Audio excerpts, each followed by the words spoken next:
Hi guys, welcome to my videos. So guys, today in this video I'm gonna go through this ArriveCan app. I know some of you may not like it because Canada has not made it mandatory, but still you can do some custom declarations and make the process smoother for you as per what I have read. So I'm gonna go through it and see what exactly it is. So before I proceed further, please go ahead and subscribe to the channel right now. So guys, this is the Canada ArriveCan app and I'm going to travel to Canada soon. Right now I'm out of Canada. So I'm going to click on create account. So I have terms and conditions. So I click I consent. Email address, confirm email address and continue. I'm going to do that. Now it asks me to confirm or create a password. I'm going to do that. And once I'm through, I'm going to click on create account. So what happens is, like, I got this message, all COVID-19 border measures have ended for all travelers.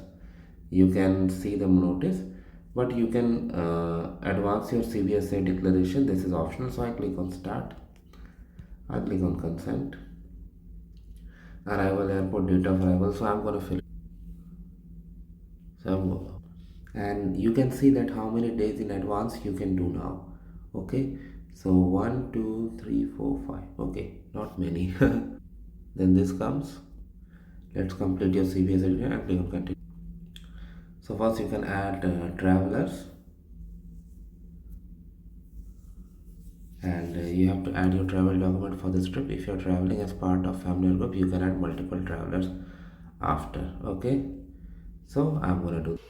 So now next is to scan the documents. You can also enter it manually, but I'm gonna scan it. So I'm gonna click on start scan now and scan my document. Next is ask for the contact number and the language. I'm gonna do that. Next, where are you arriving from? United States only. Other countries direct. Other countries via United States. I'm gonna do this, and if you want, you can change it for each and every traveler. But for me, all are traveling from the same location, so I'm gonna do this.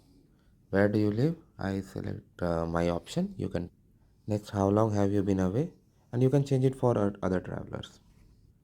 Before this question, there was a question about tobacco and alcohol limit. So I answered as per my luggage. You need to do as per yourself. And then again, this question comes and this you need to answer. This is about commercial goods. This also you can answer. Then you get this question and next this. I select no. This question specifically about Uganda.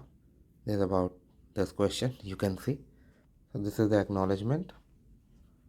Then once you're done, you get a code that they should match with the machine, and you need to what do you say, acknowledge it electronically once you go there, like making sure that this is the declaration that you have submitted, and your declaration goes to CBSA as well.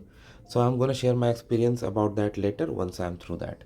So thanks for watching this guys. Please subscribe to the channel. Thank you.